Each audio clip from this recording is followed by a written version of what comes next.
ಮತ್ತು ಹಿಂದೆ ಪ್ರಿಲಿಮಿನರಿಯಿಂದ ಮೇನ್ಸ್ಗೆ ಎಕ್ಸಾಮ್ ಮಾಡುವಾಗ 1:20 ಎಲಿಜಿಬಿಲಿಟಿ ಕೊಡ್ತಾ ಇದ್ವಿ. ಓಟಾ ಕಮಿಟಿ ಅವರು ಹೇಳಿದ್ರು ಇದನ್ನ 1:15ಗೆ ಇಳಿಸಬೇಕು ಅಂತ.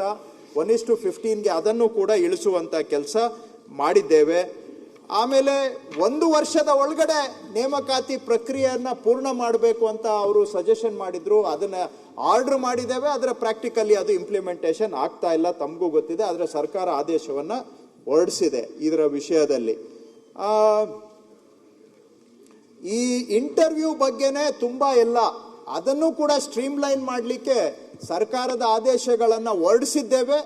ಆದರೂ ಕೂಡ ವಿತ್ ರಿವೈಸ್ಡ್ ಟ್ರಾನ್ಸ್ಪರೆಂಟ್ ಮೆಕ್ಯಾನಿಸಮ್ ಅಂತ ನಾವು ಪ್ರಿಸ್ಕ್ರೈಬ್ ಮಾಡಿದ್ರು ಅದರ ಉದ್ದೇಶದ ಪ್ರಕಾರ ಅಂತೂ ನಡೀತಾ ಇಲ್ಲ. ಅದೆಲ್ಲ ಸರಿ ಇದೆ ಅಂತ ನಾನಿಲ್ಲಿ ಹೇಳಲಿಕ್ಕೆ ಹೋಗೋದಿಲ್ಲ. ಅಲ್ಲಿ ಇಂಟರ್ವ್ಯೂನಲ್ಲಿ ಏನೆಲ್ಲ ನಡೀಬಾರ್ದು ಅದೆಲ್ಲ ಕೂಡ ನಡೀತಾ ಇರೋದು ಕೂಡ ಸತ್ಯ ಇದೆ. ಆಮೇಲೆ ಈ 80%ಗಿಂತ ಎಬವ್ ಅಥವಾ 40%ಗಿಂತ ಕಡಿಮೆ ಇಂಟರ್ವ್ಯೂನಲ್ಲಿ ಸ್ಕೋರ್ ಕೊಟ್ಟಾಗ ಅದಕ್ಕೆ ಕಾರಣ ಬರಿಬೇಕು ಅಂತ ಇತ್ತು. ಅದನ್ನು ಕೂಡ ಸರ್ಕಾರ ನಾವು ಆದೇಶದ ಮುಖಾಂತರ ಹೇಳಿದ್ದೇವೆ. ಈ ರೀತಿಯಾಗಿ ಬಹುತೇಕ ಓಟಾ ಕಮಿಟಿಯಿಂದ ಬಂದಂತ ಶಿಫಾರಸುಗಳನ್ನು ಸರ್ಕಾರ ತೀರ್ಮಾನ ಮಾಡಿದೆ. ಅದರದ್ದು ನಿಮಗೆ ಸಂಪೂರ್ಣ ಲಿಸ್ಟ್ ಕೊಡ್ತೇನೆ. ಕೆಲವು ಮಾತ್ರ ಈಗ ಉದಾಹರಣೆಗೆ ಹೇಳ್ತಾ ಹೋದ್ರೆ ಸಮಯ ಆಗುತ್ತೆ. ಇದಲ್ಲದೆ ಮಾನ್ಯ ಸಭಾಧ್ಯಕ್ಷರೇ, ಹೋದ ವರ್ಷ ಓಟಾ ಸಮಿತಿಯದ್ದನ್ನು ಇಟ್ಕೊಂಡು ಸರ್ಕಾರದಲ್ಲಿ ನಾವು ನಮ್ಮ ಅನುಭವವನ್ನು ನೋಡಿ ಕ್ಯಾಬಿನೆಟ್ ಅಲ್ಲಿ ಚರ್ಚೆ ಮಾಡಿ ಈ ಆಕ್ಟ್ಗೆ ಅಮೆಂಡ್ಮೆಂಟ್ ತರಬೇಕು ಅಂತ ಕ್ಯಾಬಿನೆಟ್ ಅಲ್ಲಿ ತೀರ್ಮಾನ ಮಾಡಿ ಈ ಸದನದಲ್ಲಿ ಆಕ್ಟ್ ಪಾಸು ಕೂಡ ಆಗಿದೆ. ಅದಾದ ನಂತರ ನಾವು ಅದು ರಾಜ್ಯಪಾಲರಿಗೆ ಕಳಿಸ್ಕೊಟ್ವಿ. ರಾಜ್ಯಪಾಲರು ಅದನ್ನ ಪ್ರೆಸಿಡೆನ್ಷಿಯಲ್ ಅಸೆಂಟ್ ತಗೋಬೇಕು ಅಂತ ಕೇಂದ್ರ ಸರ್ಕಾರಕ್ಕೆ ಕಳಿಸಿದ್ದಾರೆ. ಪ್ರೆಸಿಡೆನ್ಷಿಯಲ್ ಅಸೆಂಟ್ ಬಂದಿಲ್ಲ. ಹಾಗಾಗಿ ಅದರಲ್ಲಿ ಸುಮಾರು ಬದಲಾವಣೆಗಳನ್ನು ನಾವು ಪ್ರಸ್ತಾಪ ಮಾಡಿದ್ವಿ. ಅದಕ್ಕೆ ಸದನನೂ ಒಪ್ಪಿಗೆ ಕೊಟ್ಟಿದೆ. ಅದು ಸೆಂಟರ್ ಇಂದ ಪ್ರೆಸಿಡೆನ್ಷಿಯಲ್ ಅಸೆಂಟ್ ಆಗಿ ಬಂದ್ರೆ ಆ ಸುಧಾರಣೆಗಳು ಅನುಷ್ಠಾನ ಆಗ್ತವೆ. ಯಾವ್ಯಾವು ಅಂತ ಅನ್ನೋದು ಕೂಡ ತಮಗೆ ನಾನು ಹೇಳ್ಬಿಡ್ತೇನೆ. ಒಂದು, ಜಾಯಿಂಟ್ ಕಂಟ್ರೋಲರ್ಗೆ ಆಕ್ಟಲ್ಲೇ ಪ್ರಾವಿಷನ್ ಮಾಡ್ಕೋಬೇಕು, ಜಾಯಿಂಟ್ ಕಂಟ್ರೋಲರ್ ಆಫ್ ಎಕ್ಸಾಮ್ಸ್ ಅಂತ. ಅದನ್ನು ಕೂಡ ನಾವೀಗ ಕ್ರಿಯೇಟ್ ಮಾಡ್ಕೋತಾ ಇದ್ದೇವೆ. ಇನ್ನೊಂದು ಏನಾಗಿತ್ತು ತಮಗೆ ಗೊತ್ತಿದೆ, ಯಾವ ತರ ಹಳೆ ಆಕ್ಟ್ ಅಲ್ಲಿ ಏನ್ ಪ್ರಾವಿಷನ್ ಇದೆ ಅಂದ್ರೆ, all questions arising for decision by the commission shall be decided either at a meeting of the members of the commission or by circulating among the members of the commission ಅಂತ ಹೇಳ್ತಾ, chairman may defer any subject if any member objects ಅಂತ ಇತ್ತು. ಇದು ಅವರಿಗೆ ತುಂಬಾ discretionary powers ಅನ್ನ ಕೊಡುತ್ತೆ. Majority ಇದ್ರೂ ಕೂಡ ಒಬ್ಬ ಮೆಂಬರ್ ಏನೋ ಅನುಮಾನ ವ್ಯಕ್ತಪಡಿಸಿದ್ರು ಅಂತೇಳಿ ಯಾವ ಸಬ್ಜೆಕ್ಟ್ ಅನ್ನ ಬೇಕಾದ್ರೂ ಡೆಫರ್ ಮಾಡಬಹುದು. ನೇಮಕಾತಿ ಪಟ್ಟಿ ಅಂತಿಮವಾಗಿ ಆಯೋಗ ಅದಕ್ಕೆ ಮಂಜೂರಾತಿ ಕೊಡಬೇಕು, ಅನುಮೋದನೆ ಕೊಡಬೇಕು. ಆ ಪಟ್ಟಿಯನ್ನು ತಗೊಂಡೋಗಿ ಇಟ್ಟಾಗ ಅದಕ್ಕೆ ಕೋರಮ್ಮೂ ಇರಲಿಲ್ಲ. ಮೊದಲು ಒಬ್ಬ ಮೆಂಬರು ತಕರಾರು ಮಾಡಿದ್ರು ಕೂಡ ಅದನ್ನ ಪೆಂಡಿಂಗ್ ಇಡಬಹುದು, ಅಥವಾ ಅಧ್ಯಕ್ಷರು ಇಲ್ಲ ಇದರಲ್ಲಿ ಏನೋ ಅನುಮಾನ ಇದೆ ಅಂತ ಕೂಡ ಪೆಂಡಿಂಗ್ ಇಡಬಹುದು. ಈ ರೀತಿಯಾದಂಥ ಸ್ವೇಚ್ಛಾಚಾರದಿಂದ ಎಷ್ಟೋ ಬಾರಿ ಆಯ್ಕೆ ಆದಂತಹ ಪಟ್ಟಿಯನ್ನು ಪ್ರಕಟ ಮಾಡುವಂತಹದ್ದು ಬಹಳ ಕಾಲ ವಿಳಂಬ ಆಗಿದೆ. ಅದು ಪೆಂಡಿಂಗ್ ಇಟ್ಟಾಗ ತಮಗೂ ಗೊತ್ತಿದೆ ಮತ್ತೆ ಹೊರಗಡೆ ಬೇರೆ ಏನೇನು ಚರ್ಚೆಗಳಾಗ್ತವೆ ಅಂತ. ಒಂದು ಲಿಸ್ಟು ಸೆಲೆಕ್ಷನ್ ಆಗಿ ಅನುಮೋದನೆಗೆ ಹೋಗಿ ಅಲ್ಲಿ ಕೂತ್ಕೊಂತು ಅಂದರೆ ಏನ್ ನಡೀತದೆ ಗೊತ್ತಿಲ್ಲ, ಆದ್ರೆ ಚರ್ಚೆಗಳಂತೂ ನಿಮ್ಗೆ ಗೊತ್ತಿದೆ ಹೊರಗಡೆ ಏನ್ ಚರ್ಚೆ ನಡೆಯುತ್ತೆ, ಯಾಕೆ ಪೆಂಡಿಂಗ್ ಇಟ್ಟಿದ್ದಾರೆ ಅಂತ. ಸೊ ಅದಕ್ಕೋಸ್ಕರ ಅದನ್ನ ಈಗ ಅಮೆಂಡ್ ಮಾಡಿ, all questions arising for decision by the commission shall be decided at a meeting of the members. ಅಂದ್ರೆ ಈ ಬೈ ಸರ್ಕ್ಯುಲೇಷನ್ ಮಾಡುವಂತ ಅದಕ್ಕೆ ಬ್ರೇಕ್ ಹಾಕಿ ಅದರಲ್ಲಿ ಆಗ್ತಾ ಇದ್ದಂತಹ ವಿಳಂಬಗಳನ್ನ ಕಡಿವಾಣ ಹಾಕುವಂತ ಕೆಲಸ ಮಾಡುವುದು. ಮತ್ತು ವಿಳಂಬಕ್ಕೆ ಕಡಿವಾಣ ಹಾಕ್ತಾ ಇದ್ದೇವೆ, ನಾಟ್ ಸರ್ಕ್ಯುಲೇಷನ್ಗೆಲ್ಲ, ವಿಳಂಬಕ್ಕೆ ಕಡಿವಾಣ ಹಾಕಿ. ಈಗ ಇಷ್ಟು ದಿನ ಕೋರಮ್ ಅಂತಾನೆ ಇರಲಿಲ್ಲ, ಈಗ ಕೋರಮ್ ಅನ್ನ ಆಕ್ಟ್ ಅಲ್ಲಿ ಸೇರಿಸಿದ್ದೇವೆ. ಕೋರಮ್ 50% ಇದ್ದರೆ ಕೋರಮ್ ಆಗುತ್ತೆ.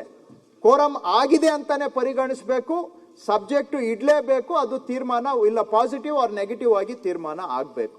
ಸೊ ಕೋರಮ್ ಅನ್ನು ಕೂಡ ಈಗ ಪ್ರಿಸ್ಕ್ರೈಬ್ ಮಾಡೋದ್ರಿಂದ ಇಲ್ಲಿವರೆಗೂ ಏನೇನು ವಿಳಂಬ ನೀತಿಗಳನ್ನು ಅನುಸರಿಸ್ತಾ ಇದ್ರು ಅದಕ್ಕೊಂದು ಪರಿಹಾರ ಕೊಡುವಂತ ಪ್ರಯತ್ನ ಈ ಅಮೆಂಡ್ಮೆಂಟ್ ಮುಖಾಂತರ ಆಗಿದೆ. ಇನ್ನೊಂದು ಪ್ರಾವಿಷನ್ ಇತ್ತು ಹಿಂದೆ ಕಾನೂನಲ್ಲಿ ಏನ್ ಹೇಳುತ್ತೆ, ಚರ್ಚೆ ಆದ್ಮೇಲೆ ಆಯೋಗದಲ್ಲಿ ಮೆಂಬರ್ ಸೆಕ್ರೆಟರಿ ಚರ್ಚೆಯ ನಡುವಳಿ ಬರಿಬೇಕಾದ್ರೆ ಅಧ್ಯಕ್ಷರು ಹೇಗೆ ಹೇಳ್ತಾರೆ ಹಾಗೆ ಬರಿಬೇಕು ಅಂತ ಇತ್ತು ಆಕ್ಟ್ ಅಲ್ಲಿ. ಉದಾಹರಣೆಗೆ ಓದ್ಬಿಡ್ತೇನೆ ಹಿಂದಿನ ಪ್ರಾವಿಷನ್ ಅನ್ನ. All decisions of the commission shall be recorded by the secretary in such manner as the commission May direct. ಚರ್ಚೆ ಆಗಿರೋದು ಬೇರೆ, ಬಟ್ ನಡುವಳಿ ಬರೆಯುವಾಗ ಅವ್ರ ಅಧ್ಯಕ್ಷರು ಹೇಗೆ ಹೇಳ್ತಾರೆ ಹಾಗೆ ಬರಿಬೇಕು. ಈ ರೀತಿ ಇತ್ತು ಕಾನೂನಿನಲ್ಲಿ. It shall be open to any member to record the dissent ಅಂತ. ಹಾಗೆ ಈಗ ಅದಕ್ಕೆ ಚೇಂಜ್ ಮಾಡಿ ಈಗ ಮೆಂಬರ್ ಸೆಕ್ರೆಟರಿಗೆ ಅಟಾನಮಸ್ ಮಾಡಿ ಆಕ್ಚುಲಿ ಏನ್ ಚರ್ಚೆ ಆಗಿದೆ ಅದನ್ನ ರೆಕಾರ್ಡ್ ಮಾಡಬೇಕು, not under the direction of the commission. So he or she will work as a secretary independently as far as recording the proceedings are concerned, not under the direction of the commission ಅಂತ ಈಗ ಕಾನೂನಲ್ಲಿ ತಿದ್ದುಪಡಿ ಮಾಡಿದ್ದೇವೆ. ಇಂಟರ್ವ್ಯೂಸ್ಗೂ ಹಿಂದೆ ಏನಿತ್ತು, ಇಬ್ಬರು interview ಮಾಡುವಂತಹದ್ದು ಅವ್ರ ಕಾನೂನಲ್ಲಿ ಇತ್ತು. ಈಗ ಅದನ್ನ ತೆಗೆದು any one member of the commission will head the interview panel ಅಂತ ಅದನ್ನು ಕೂಡ ಈಗ ಸುಧಾರಣೆ ಮಾಡಿ ಒನ್ ಮೆಂಬರ್ಗೆ ತಗೊಂಡು ಬಂದಿದ್ದೇವೆ. ಮುಂದುವರೆದು ಒಂದೇ ಒಂದು ಇದೆಲ್ಲವನ್ನೂ ಕೂಡ ಕೇಂದ್ರ ಸರ್ಕಾರ ಒಪ್ಪಿದೆ. ಒಂದು ಏನ್ ತಕರಾರು ಮಾಡಿದ್ದಾರೆ ಅವರು ಅಂದ್ರೆ ಇದರಲ್ಲಿ ಒಂದು ಪ್ರಾವಿಷನ್ ಸೇರಿಸಿದ್ವಿ.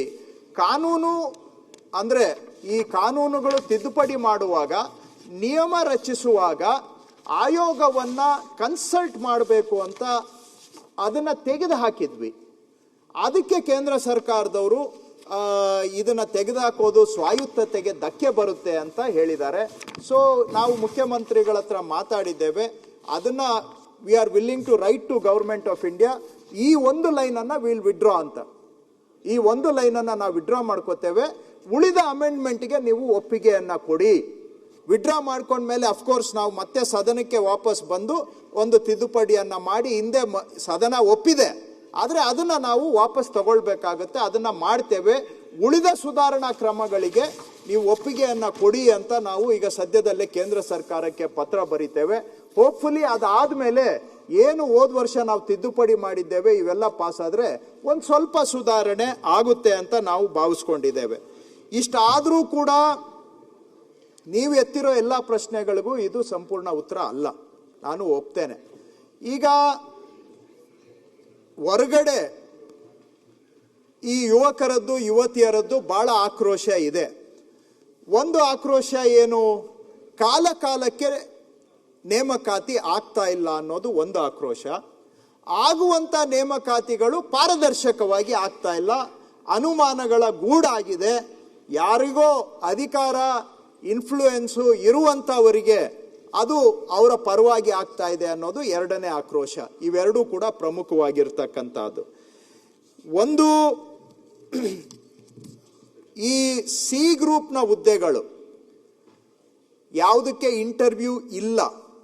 ನಿನ್ನೆ ನಾವು ಕೂತ್ಕೊಂಡು ಮುಖ್ಯಮಂತ್ರಿಗಳ ಅಧ್ಯಕ್ಷತೆಯಲ್ಲಿ ಚರ್ಚೆ ಮಾಡಿ ತೀರ್ಮಾನ ಮಾಡಿದ್ದೇವೆ. ಅದಕ್ಕೆ ನಾವೇ ಸರ್ಕಾರದಿಂದ ಟೈಮ್ ಲೈನ್ ಅನ್ನ ಪ್ರಿಸ್ಕ್ರೈಬ್ ಮಾಡ್ತೇವೆ. ಅಷ್ಟು ದಿನದೊಳಗಡೆ ಅವರು ನೇಮಕಾತಿಯನ್ನ ಮುಗಿಸ್ಲೇಬೇಕು ಅಂತ ನಾವು ಡೈರೆಕ್ಷನ್ ಕೊಡ್ತೇವೆ. If necessary we will explore the option to bring this provision into the law itself. We will explore. I am not sure ಈಗ ಲಾ ಕಾನೂನಲ್ಲಿ ಸೇರಿಸಲಿಕ್ಕೆ ಆಗುತ್ತಾ, ಇಷ್ಟೇ ದಿನದ ಒಳಗಡೆ ಸಿ ಗ್ರೂಪ್ ನೇಮಕಾತಿಯನ್ನ ಮುಗಿಸ್ಲಿಕ್ಕೆ ಆಗುತ್ತಾ ಅಂತ ನಾವು ಕಾನೂನಲ್ಲೇ ತರಬಹುದಾ, ತರಲಿಕ್ಕೆ ಅವಕಾಶ ಉಂಟಾ ಅಂತ ನನಗೆ ಚೆಕ್ ಮಾಡ್ತೇವೆ. ಸಾಧ್ಯ ಇದ್ರೆ ಕಾನೂನಲ್ಲೇ ತರ್ತೇವೆ, ಇಲ್ಲ ಅಂದ್ರೆ ನಾವು ನೇಮಕಾತಿ ಟೈಮಲ್ಲಿ ಅವರಿಗೆ ಡೈರೆಕ್ಷನ್ ಕೊಡ್ತೇವೆ. ಸಿ ಗ್ರೂಪ್ ಇಷ್ಟು ದಿನದಲ್ಲಿ ನೀವು ಮುಗಿಸ್ಬೇಕು, ಅದನ್ನ ಡ್ರ್ಯಾಗ್ ಮಾಡೋ ಆಗಿಲ್ಲ. ಯಾಕಂದ್ರೆ ಸಿ ಗ್ರೂಪ್ ಅಲ್ಲಿ ಏನಿದೆ, ಎಕ್ಸಾಮು, ರೋಸ್ಟರು, ಮೆರಿಟ್ ಇಷ್ಟೇ ಇರೋದ್ರಿಂದ ಸಿ ಗ್ರೂಪ್ ಅಲ್ಲಿ ವಿಳಂಬ ಆಗಬಾರದು. ಈಗ ಆಗಿತ್ತು, ಹಾಗಾದ್ರೆ ಎಕ್ಸಾಮ್ ಬೇಸಿಸ್ ಅಲ್ಲಿ ಮಾಡೋದಾದ್ರೆ ಇವ್ರದ್ದು KE ಏನೋರು ಇಷ್ಟೆಲ್ಲ ಎಕ್ಸಾಮ್ ಮಾಡ್ತಾರೆ, ಅಲ್ಲಿ ಏನು ಮ್ಯಾಲ್ ಪ್ರಾಕ್ಟೀಸ್ ಆಗೋದಿಲ್ಲ. ಎಲ್ಲ KPSC ಎಕ್ಸಾಮಲ್ಲಿ ಮಾತ್ರ ಯಾಕೆ ಮ್ಯಾಲ್ ಪ್ರಾಕ್ಟೀಸಸ್ ಅಂತ ನೀವು ಮಾತಾಡಿರುವಂಥ ವಿಷಯ. ಅದನ್ನು ನಾನು ಕೂಡ ಒಪ್ಪಲೇಬೇಕಿಲ್ಲ, ನೀವು ಹೇಳಿದ ಸರಿ ಇಲ್ಲ, ನೀವು ಹೇಳಿದ ಸತ್ಯ ಇದೆ. ಈಗ ನಾವು ಕೂಡ ಒಂದು ರೌಂಡು ಆಗಲೇ ಸ್ಟಾರ್ಟ್ ಮಾಡಿದ್ದೇವೆ.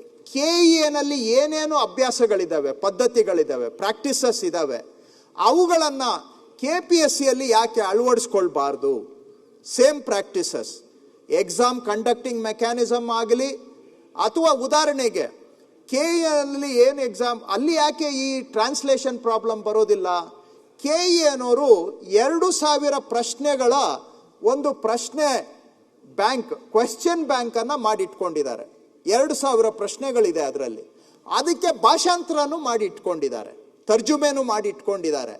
ಅದು ಏನಾದರೂ ಸಣ್ಣ ತಪ್ಪು ಇದ್ದರೆ ಈ ಸ್ಟೇಜಲ್ಲೇ ಎಲ್ಲ ಕರೆಕ್ಷನ್ ಆಗಿಬಿಡುತ್ತೆ. ಕ್ವಶನ್ ಪೇಪರ್ ಸೆಟ್ ಮಾಡೋವಾಗ 2000ದಲ್ಲಿ ಅವ್ರು 20-30 ಪ್ರಶ್ನೆನ ಸೆಲೆಕ್ಟ್ ಮಾಡಬೇಕಷ್ಟೇ. ಟ್ರಾನ್ಸ್ಲೇಷನ್ ಮೊದಲೇ ಆಗೋಗಿದೆ. ಸೊ ಟ್ರಾನ್ಸ್ಲೇಷನ್ ಎರರ್ಸ್ ಬರಲಿಕ್ಕೆ ಸಾಧ್ಯ ಇಲ್ಲ.